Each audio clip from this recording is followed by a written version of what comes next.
Chennai title park series part 4. அட இவ்வளோ நாளாக நான் டைட்டில் பார்க்கில் தான் இருந்தேன், இதை பார்க்கவே இல்லையன்ற மாதிரி ஆகிப்போச்சு. எங்கள் கண்ணுக்கு முன்னாடியே பார்த்தீங்கன்னா இந்த ஃபிஷ் டேங்க் இருந்திருக்கு. பட் இதை பார்த்தீங்கன்னா 1 month கழிச்சு தான் நானே நோட்டீஸ் பண்ணேன்.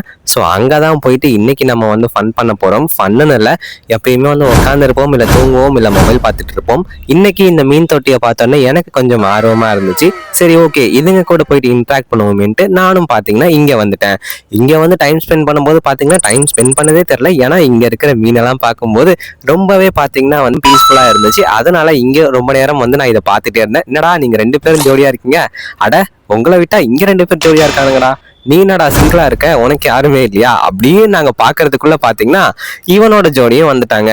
எல்லாருமே ஜோடி ஜோடியா சுத்திட்டு இருக்காங்க. வெளியும் ஜோடியா சுத்திட்டு இருக்காங்க, உள்ளேயும் ஜோடியா சுத்திட்டு இருந்தாங்க. சரி ஓகே, பார்க்கவே நல்லா இருக்கேன்னு நானும் கொஞ்ச நேரம் பார்த்து டைம் ஸ்பெண்ட் பண்ணிட்டு பார்த்துட்டே இருக்கலாம். இதுக்கு மேல பார்த்துட்டே இருந்தோம்னா நம்மள மேல கால் பண்ணி கூப்பிடுவாங்கன்ட்டு கொஞ்ச நேரம் இவன் கூடயே இன்டராக்ட் பண்ணிட்டு அப்படியே எல்லாத்தையும் ஒரு ரவுண்ட் பார்த்துட்டு இருந்தாங்க. இவனும் இங்க ஜாலியா விளையாண்டுட்டு இருந்தானா, நான் கொஞ்ச நேரம் கையை வச்சு எல்லாரு கூடயும் விளையாண்டுட்டு இருந்தேன். பார்க்கவே சூப்பரா இருந்துச்சு. உங்களுக்குமே எப்படி இருக்குன்னு கமெண்ட் செக்ஷன்ல சொல்லுங்க. ஸோ இந்த மாதிரி ஃபிஷ் நீங்க வளர்க்குறீங்களா என்னன்றதையும் கமெண்ட் செக்ஷன்ல சொல்லுங்க. ஸோ இதுக்கு மேல நமக்கு டைம் இல்லை, வாடா நம்ம மேல போயிட்டு ஒர்க்கை பார்க்கலாம், கிளம்புன்னு சீக்கிரம் கிளம்பியாச்சு. ஸோ அடுத்து இன்னொரு டைட்டில் பார்க் சீரீஸ்ல நான் உங்களை சந்திக்கிறேன். இந்த வீடியோக்கு ஒரு லைக் கொடுத்து மறந்துடாம நம்மளோட இன்ஸ்டாகிராம் பேஜையும் ஃபாலோ பண்ணிக்கோங்க. அடுத்து இன்னொரு நல்ல வீடியோட சந்திக்கிறேன்.